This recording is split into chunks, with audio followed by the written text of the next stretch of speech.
আমার মা যখন দেশে যায় তখন পারে না পুরো বস্তা করে ঢাকা শহরটাই নিয়ে যায়, আবার যখন দেশের থেকে আসে তখন পারে না দেশ পুরো বরিশালটাই বস্তা করে নিয়ে আসে। তো চলেন কী কী নিয়ে আসে একটু দেখাই। এটা হচ্ছে আমাদের বরিশালের খুব জনপ্রিয় পিঠা, কুলি পিঠা। এটা কিন্তু চালের গুঁড়া দিয়ে বানানো হয়, ভিতরে খাজাটা দেওয়া হয় খই, নারিকেল, চিনি। খুব মজার একটা পিঠা। আর এটা দেখতে পাচ্ছেন কি কিউট একটা পেঁপে, একদম পাকা, খাইতে তো মাশাল্লাহ সেই ছিল। তারপরে নিয়ে আইসে ডাবের পানি খাচ্ছি, গাছের ডাবের পানি, কী স্বাদ, তাই না? এটি খেতে যা বলার মতোই না।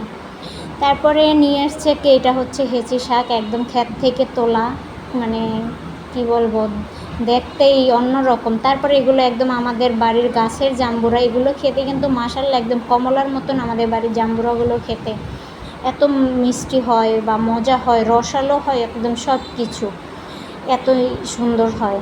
তারপরে হচ্ছে লেবু, এগুলো কিন্তু আমাদের বাড়ির একদম নিজের গাছের। তারপরে গাপ আমাদের বাড়ির নিজের গাছের, এগুলো খেতে মাশাল্লাহ শেয়ারে। আমরাগুলো হচ্ছে আমার নানা বাড়ির, আমার মামা দিয়েছে পাইরা। তো গাবগুলো খেতেও তো সেই মিষ্টি। আমাদের বাড়িতে কিন্তু প্রচুর ফল গাছ। তারপরে এই মুরগিটা দিয়েছে আমার সেজো খালা।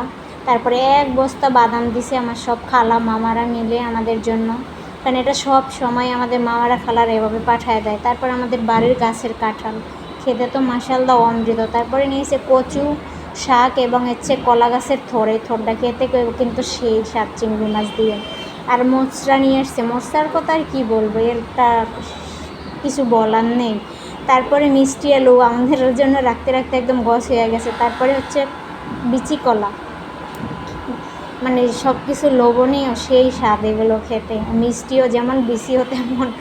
তারপরে আমার ছোটো খালা খই ভাইজা দিছে, একদম টাটকা গরম গরম, খেতে তো কী বলবো খই। তারপরে মুড়িও ভাইজা দিয়া দিছে।